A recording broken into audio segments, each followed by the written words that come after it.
So we got episode 4 of Chairman Talks. We got my brother Kai Christopher in the building with us to drop some sauce on how he went from 0 to Chairman 10. And we're going to be interviewing him, asking some questions in depth to, really see how he went from where he was to where he is now. And he's, Chairman 25 loaded. Kai, you ready, brother? Yes, sir. Yes, sir. I'm here with you, bro. Let's go ahead and get this call started, bro. So the first thing I wanted to do on this call, bro, is I wanted to talk a little bit about your background, where you were before you got introduced to this industry. Because, people see where it is that you are now. But for me, I like to study where people were before the industry, what type of mentality that they have coming into it, to kind of see if there were certain characteristics that you had before you got involved that led you to having relatively quick success, bro. So tell us a little bit about your background and we'll start from there. Yeah. So, honestly, when I got started with this business, got started in this industry, I was a college student, I was a college athlete. So, coming from the inner city, New York City, my entire life plan was to utilize sports in order to be able to, get to a position financially that I didn't really know other ways to get to, right? So, I kind of, when I got started in this business, everything that I had, learned as far as just, principles and morals when it came to sports, when it comes to work ethic and things like that, I honestly just found a passion in this and applied the same exact, principles I was applying to sports. And if I had a lot of success in that, I figured that would translate over to this. So that was really, my whole entire life. So I just, had fun with that, put in the work to see success with that, be able to play at the collegiate level for some time. But then I just took that same mentality into this. So, I look at that as everybody had that passion or had something that they were very good with, coming up. If they could just apply that to something new, they could still see the same success, That was kind of my mentality coming in. Facts, bro. It's crazy because I played soccer my entire life, a couple years of college soccer. And I always tell people that, soccer taught me a lot about leadership, taught me a lot about, Right. mindset. And it's crazy because, tell me this, do you feel like a lot of the top earners or the leaders in your organization have backgrounds as athletes as well?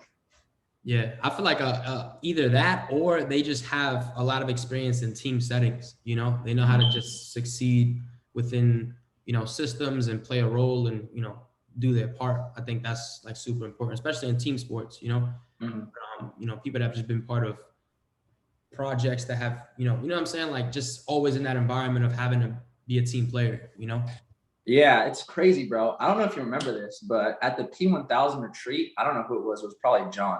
Mm-hmm. But John asked, they were like, yo, if you had a background as an athlete, raise your hand. And literally 99% of their entire room raised their hand. In fact, drop a 222 in the chat if you were an athlete before getting involved in the business. Let's see.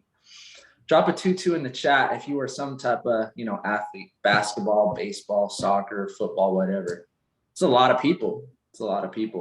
I feel it. So how did you find I am is your first company, yeah? Yeah. Tell us the story about how you actually got involved. So I had actually just recently, before I got started, I had just lost my scholarship, lost my spot on a team due to, just the grades and, things like that, the typical college athlete problems. And, I had to leave schools, go to another college to kind of recoup and try the whole football thing again. And that kind of wasn't something that I was having fun with anymore. So I believe, Eli, Chairman 10 as well, he had went to a small meeting inside the library at, my previous university, because he was actually still there. Jay Shaw was still there. So they actually went to a library event. And it just so happened that the same weekend that event happened, I had went up there to visit them, which was something I would do every few weeks. So I went up there and they started telling me about this whole thing. And I honestly didn't even know what it was. These are my friends, you know what I'm saying? So if they're telling me this is an opportunity for us to do something together and see results, I'm all in, you know what I'm saying? We'll talk about what it is later in the lunch, But that's really how I got started up. I wasn't working. I was just playing, sports in school. And then, Eli told me about this and I was like, I'm all in. It makes sense. Did you make that decision to go all in like immediately right away, or did you kind of like get started, kind of like mess around a little bit and then make that decision? What would that look like? Yeah, so I was kind of like, I would say not all in right away, 100%, because of the fact that I was still in school, I was playing football, and it really wasn't a priority to me until about like the fourth week of the season, when I realized I'm not going, like, this is done for me. You know what I'm saying?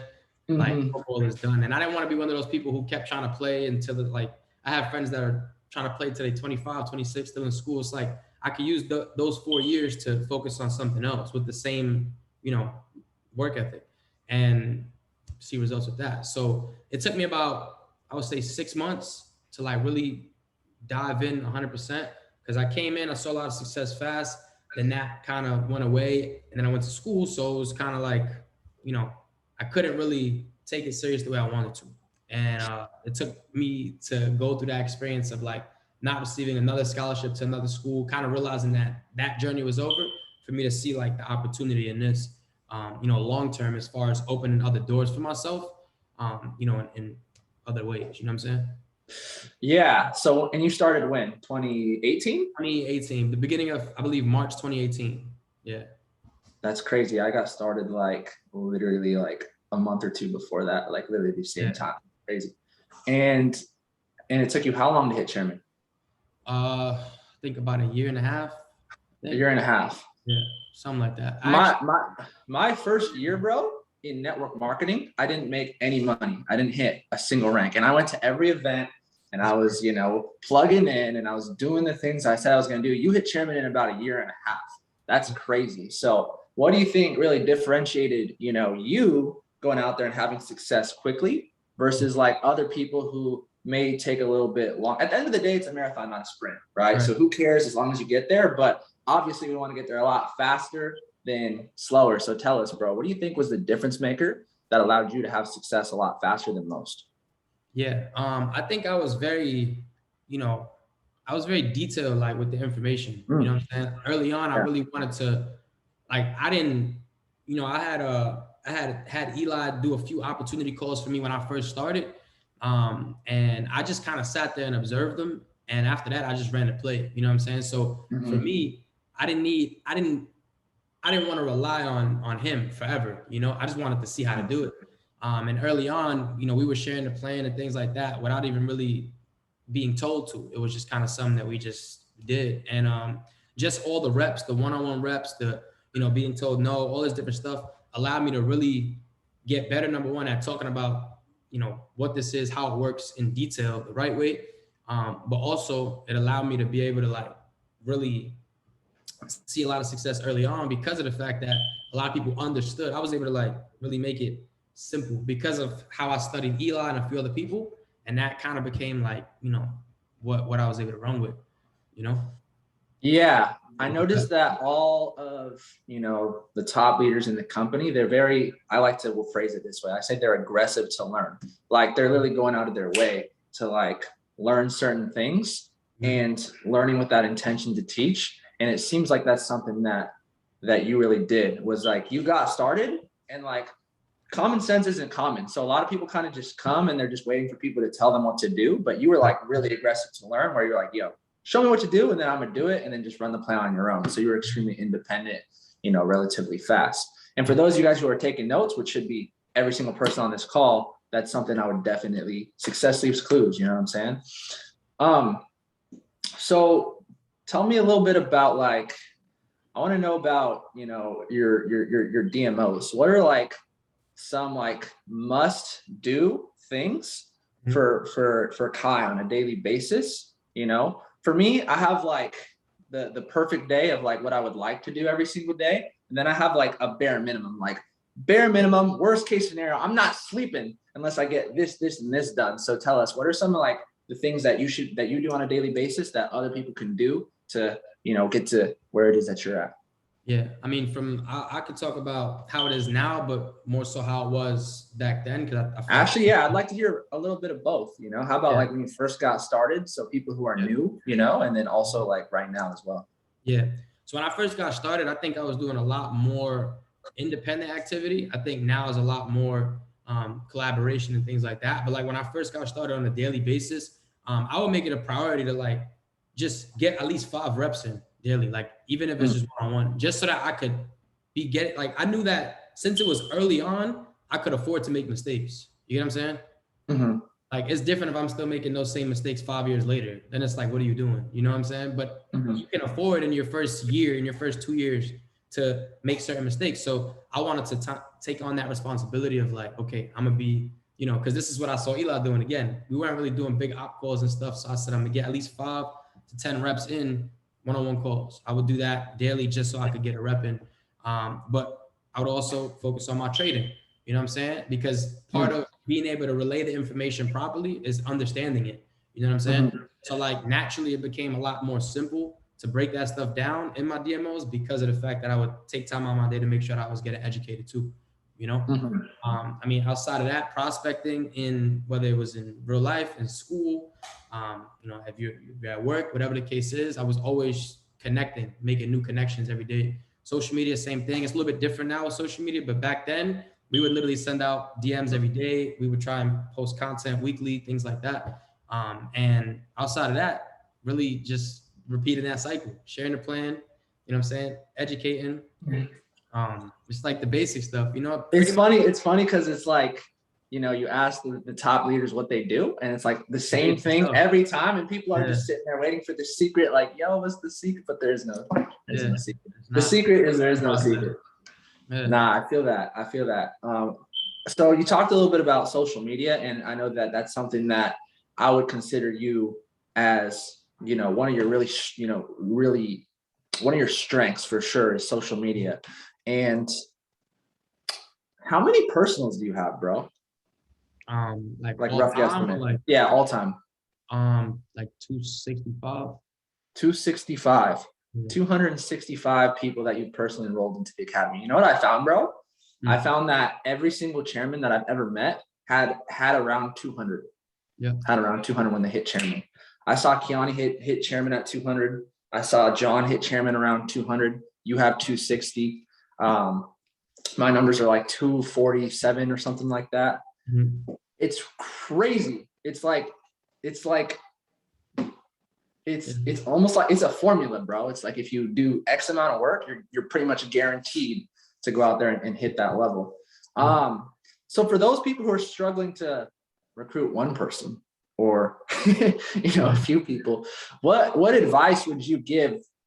Okay, let me actually better question. Out of those 260 people or so, how many of them do you think came from online versus like people that you just met offline? Like percentage wise, rough guesstimate.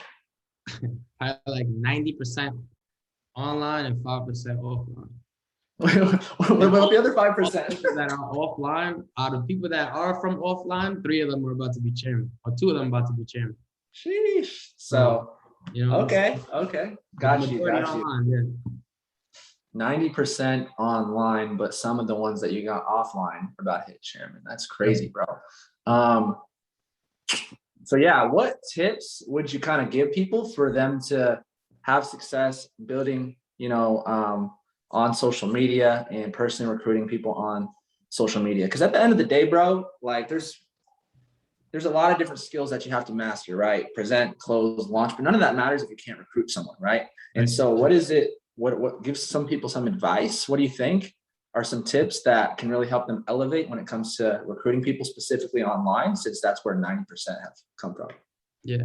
Number one, I would say, don't do the same thing over and over and expect different results, right? We speak about that all the time.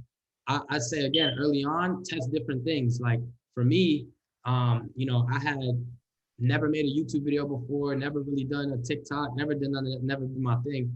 But I realized, my thing that didn't have me where I wanted to be. You know what I'm saying? So I had to get uncomfortable, and try new things, and you'd be surprised.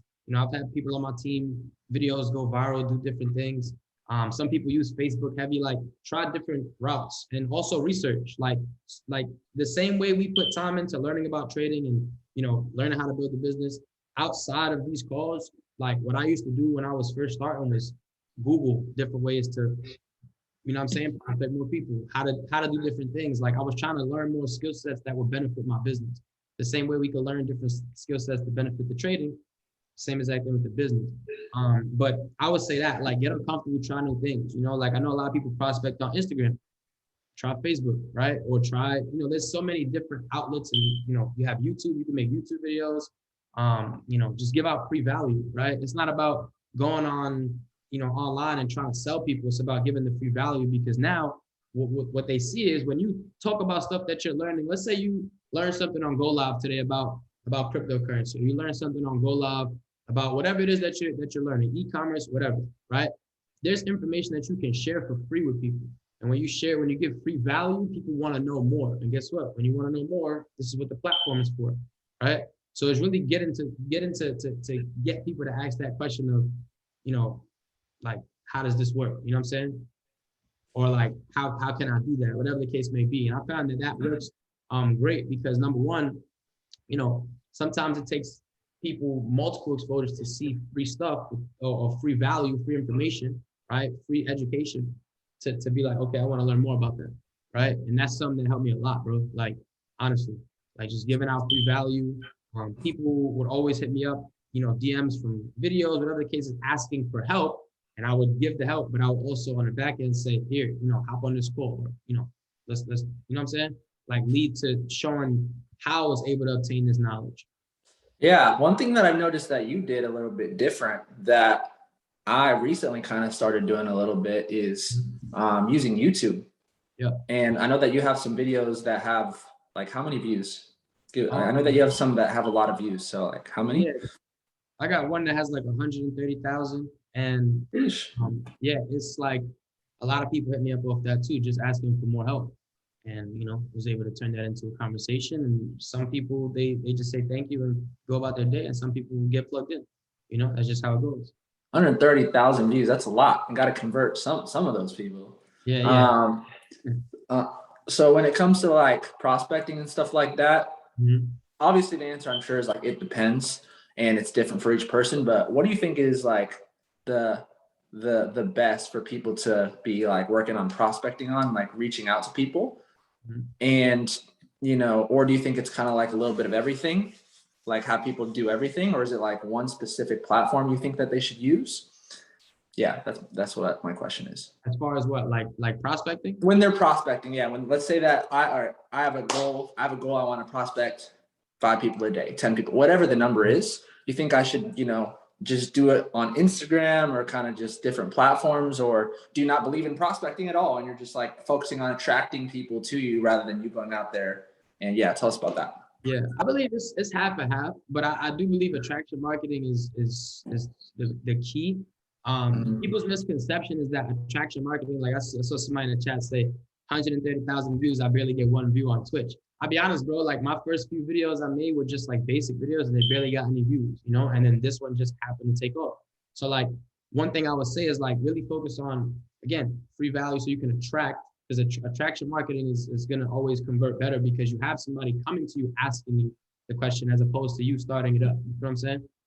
So like it's a lot easier to close that and help somebody get started when they're literally coming to you asking you, you know, what is this? How does this work? You know, how can I learn more? Right. So that's an easier, you know, that's a question that you want them to be asking. Now, when it comes to prospecting daily, I believe it's not just about trying to sell somebody on an idea, whatever the case is. I think it's genuinely about if you're going to be prospecting, think about it like I'm just trying to connect and make new relationships, right?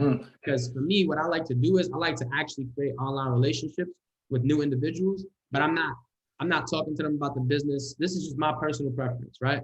I'm not talking to them about the business right off the back. I'm actually creating a genuine relationship. Now, how do I do that? It's simple. It could be as simple as replying to stories, just being a familiar name, a familiar face, right? Replying to their stories, things like that, right? Some people post funny stuff. I'll laugh at it. I'll send a reaction, but just to build a rapport. You get what I'm saying? Like, and sometimes it's actually funny, so I actually reply. But that also helps me be able to start those conversations later on. Where it's like, yo, bro, we need to collab.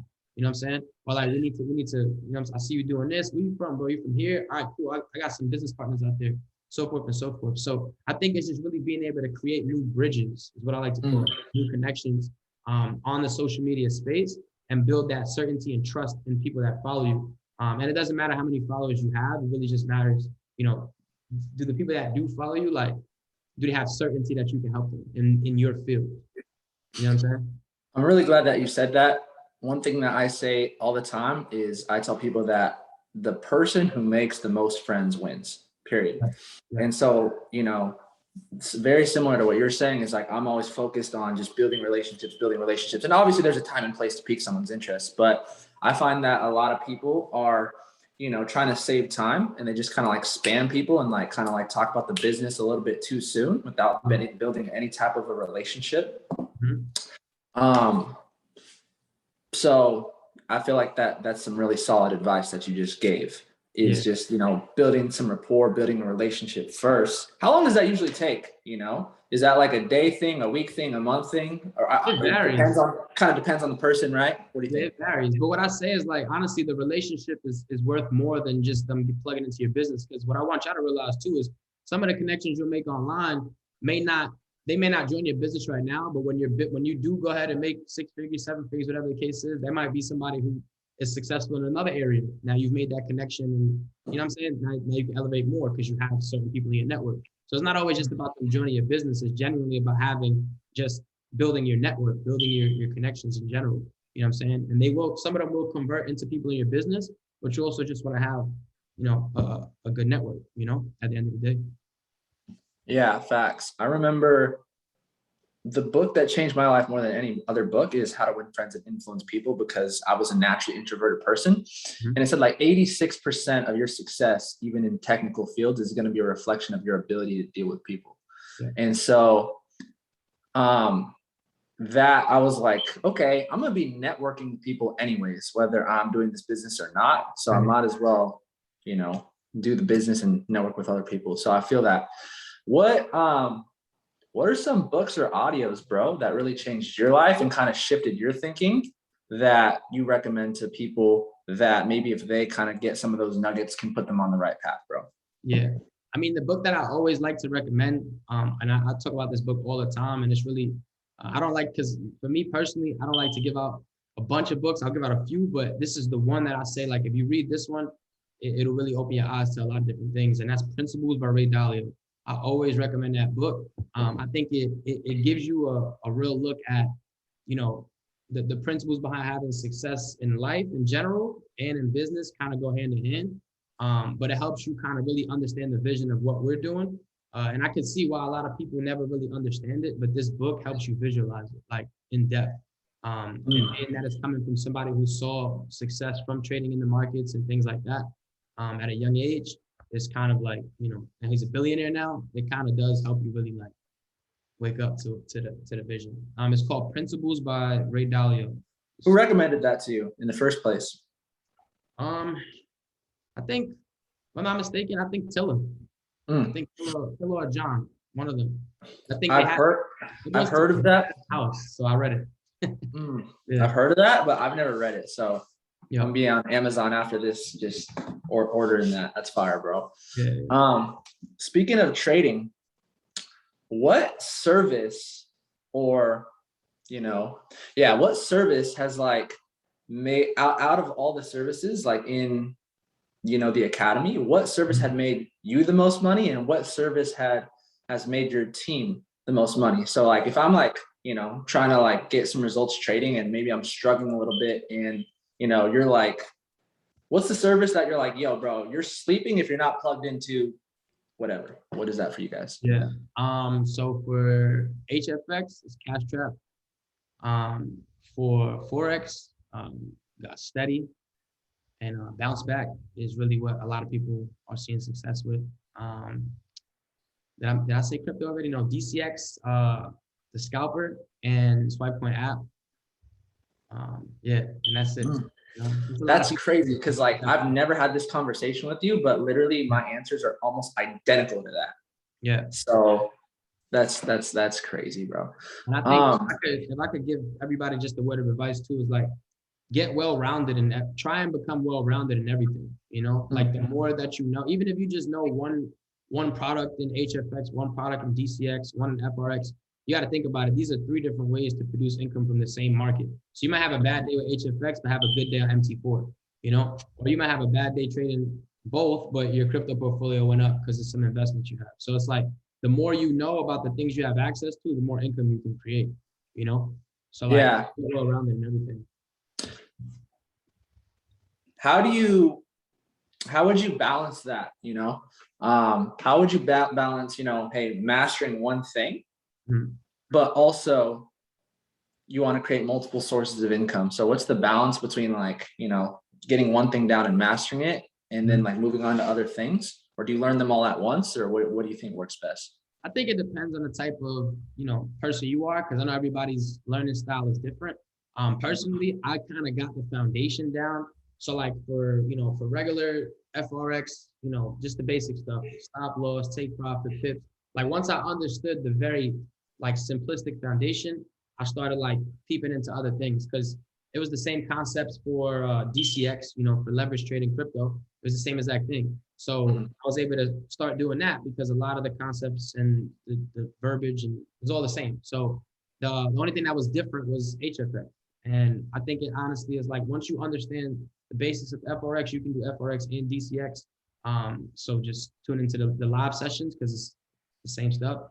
But in HFX is really where like it's a different, if you're not doing it already, it's a completely different, you know, ball game. But again, even with HFX, I feel like once you understand just like the verbiage, call, put the basic stuff, like you kind of have the foundation laid, and then you can slowly just educate as you go. You know what I'm saying? Mm. That's kind of Yeah, how it is for me. got you, 100%. So how important would you say it is like getting people like to like get some results and like withdraw like within their first few days, first few weeks, first few months? How important would you say that is? Yeah, I would say it's very important. I think the reason why, but it's also not, it's not like life or death if it doesn't happen. You know what I'm saying? Like Mhm. because sometimes people are really like I've had people come in like no, I'm good. I don't want to trade this week. I really want to just focus on education, and I'm okay with that. You know what I'm saying?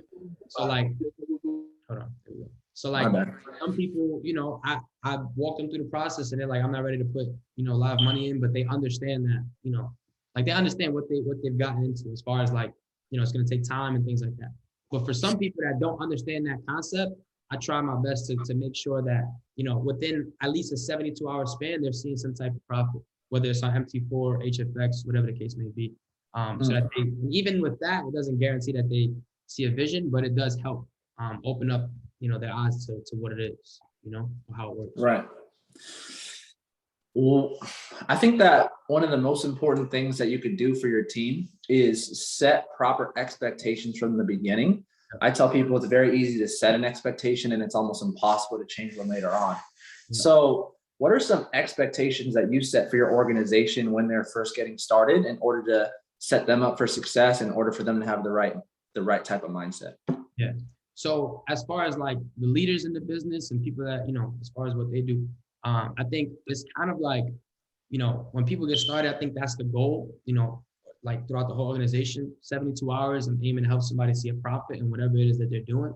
But I'm also looking to make sure that they have access to things that are going to help them, you know, early on start developing that mindset. I think that's something that, you know, was done for me early on when I started. So I think that's something that we try and do with everybody is get them in front of information that's going to help them see, you know, the value of what it is that we're doing, help them start being able to adjust their mindset early on. You know, like I have a folder literally when people get started, I send it over to them of different videos that they can watch to just kind of learn about different things. And Principles by Ray Dalio is one of them. And I send that to them first because I want them to, again, open up their mind to what it is, you know, or how it works. So they Mhm. can actually come in and take full advantage of what they have access to.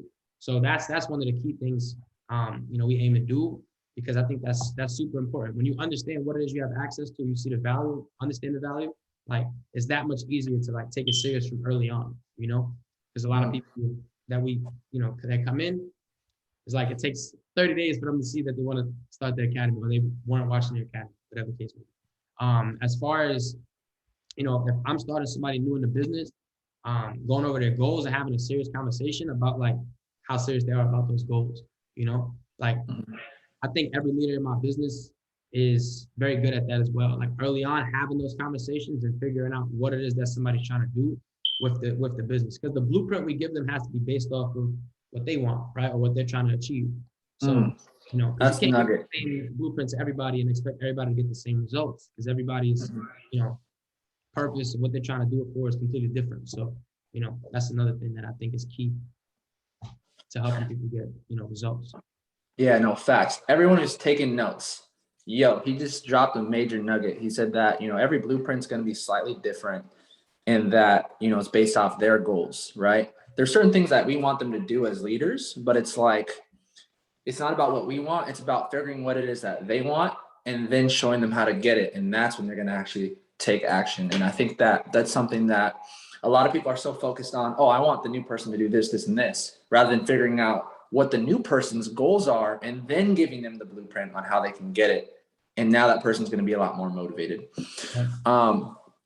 Bro, one thing that I noticed about you is like you're very detail oriented. You're very like systematic. Bob Proctor talks about like you don't get rich doing certain things, you get rich doing things in a certain way. And you do things in a certain way where it's like very, very systematic. I think that's the best word that I could use. I know that you kind of just gave us some things that you do, but is there anything else that you do like very like systematically that other organizations are not doing, whether that be something that you do online or whether that you be doing offline? Like maybe you have a trade night in every in all of your markets. Is there anything that you're doing systematically like to with your organization that's helping them have more success than other teams? No, I think honestly, the system that we run universally, like here with Life by Design, I think is something that, since we all came up with that, process together, it's something that we all kind of just implemented into our organizations. I think that's why, like, really, we all kind of were able to see a lot of success. Like Right. we all have the same foundation and blueprint, system-wise, and then we probably just add little things around it. But other than that, I think here and there we'll do, just trainings specifically based on something that we may need, right? Like in a moment in time, whatever the case may be. But I think outside of that, we really leverage the system to a point where, it's got a lot of people seeing results, and Yeah. that's the best part about what we came up with when that system was created. Yeah, bro, it's crazy. In 2018, there was no 2 trainings a day every day, 3 op calls a day every single day. And I feel like people really take that for granted. It's like when you have certain things, law of familiarity, right? Whatever you have easy access to, you tend to take it for granted. But if you're on this call right now, like when Kai and I got started, there was no system calls really. There was, trainings here and there, but it wasn't 2 trainings a day from a different 6-figure earner every single day. It wasn't 3 op calls a day every single day. So the fact that, Kai and a lot of the other leaders basically kind of paved the way for you guys. And now all you have to do is just follow the system of what they did and you have a much better system in place. You should be able to get there faster.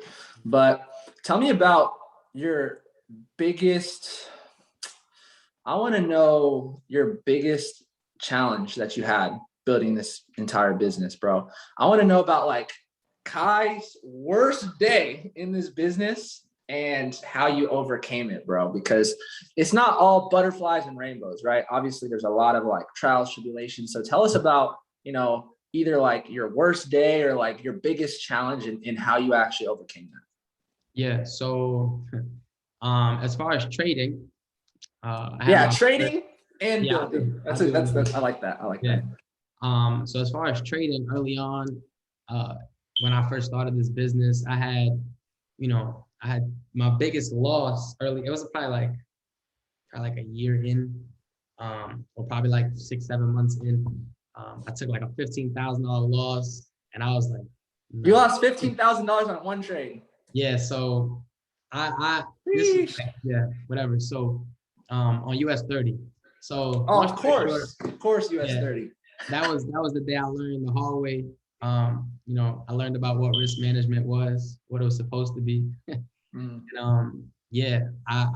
I literally from then on out, I was like, I have to make it a priority to really, start compounding, doing things the right way. Because it's like you do the same thing over and over, you get the same result. It's like, so you have to make it a priority. I started to make it a priority after that. When it came to building a business, I think the biggest challenge that I faced was there was points in time where I was, aiming to build a business and things weren't kind of going the way that I expected them to.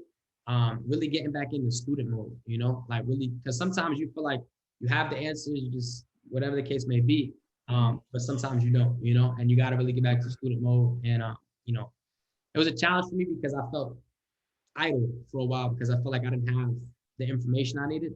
But, I was blessed enough to be able to have like John and a few other, individuals to reach out to. But that was really the hardest part for me, when it came to both sides of the business. Got you. Man, $15,000 in one trade. That's crazy. And yeah. I'm really glad that you shared that with people because we talk about our wins, but very few people talk about their L's.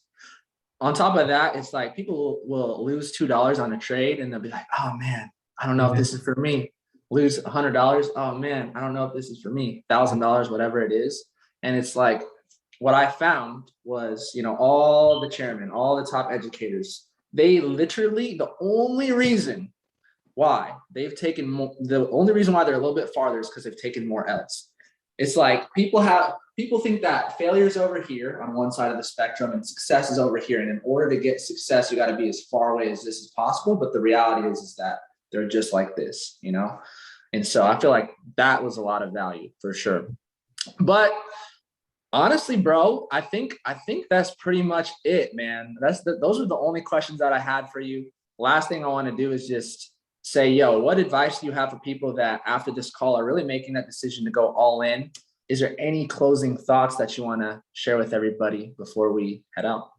Yeah. One thing I can say, and it's something that I think about, daily. It's something I let a lot of people in my organization know as well, is like, when you're looking at what you have access to right now, look at what you can gain from it, right? What you can get from it. How can it, put you in a better position to be able to get to the next level, right? When I look at people like, the John Guamans, the Austin Godzies, the Bryce Thompson, the people that are, 6-7 figure earners, they've utilized this vehicle to go ahead and position themselves to do even bigger things, even greater things. So, where you are right now, set a goal for yourself that's gonna be a step up, and then, really lock in and utilize this to become the foundation for something greater for yourself. That's how I look at this whole thing, like if you could put yourself in a position where from trading, building, whatever it is you want to do, put yourself in a position where you're earning 6 figures, 7 figures, you put yourself in a great position to be able to, again, elevate to the next level. So, utilize what you have access to and make something happen, because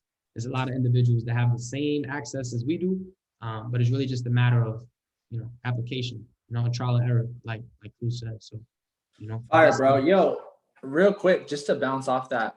Yeah. When you talked about like setting goals, is there a specific way that you encourage people to set goals? And if so, what does that look like? Repeat that, bro. I said, you talked about like, set a goal, and so I was just curious if there was, if you had a specific way that you kind of help people set goals or not really.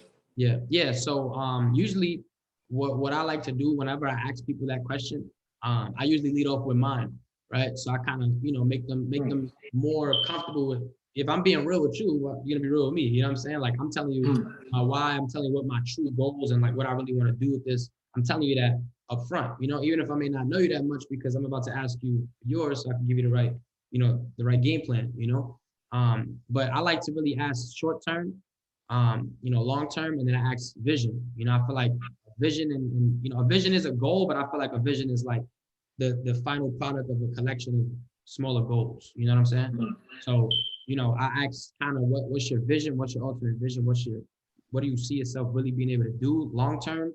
And then what are some small things you want to get out the way now that you feel like are within arm's reach? You know what I'm saying?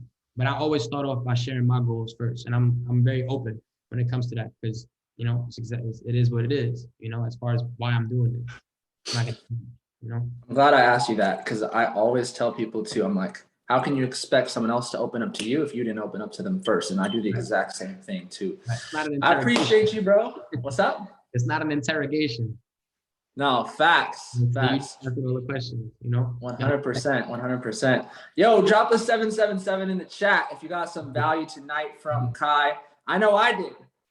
And it's a rhetorical question because I know that every single person on this call did.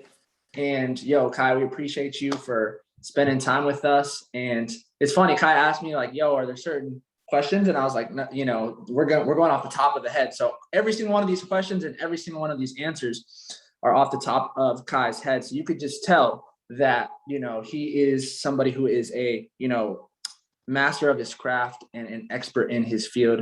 And I know for a fact that this guy's going to go out there, smash Chairman 25 very, very soon. But with that being said, family, that is it for tonight. So everybody go ahead. My bad, bro. I just wanted to say this to everybody that's on this call. If you get any Instagram DMs from any accounts claiming to be chairman, those are fake pages. So please report them. Do not fall for that. I'm just letting you know now. Spread the word to your teams. Any pages that are posing as chairman will never hit you up and ask you how's trading going. Actually, so trust. Yeah. I just wanted to let y'all know that because that's like a problem on social media right now. So I appreciate y'all. But no, I'm glad that you said that, bro, because that's happening to you. That's happening to me. That's happening to John. Yeah. It's like, yeah, it's not cool. Yo, facts. It's really not. Instagram has to do something about that. And yeah, something. I don't know.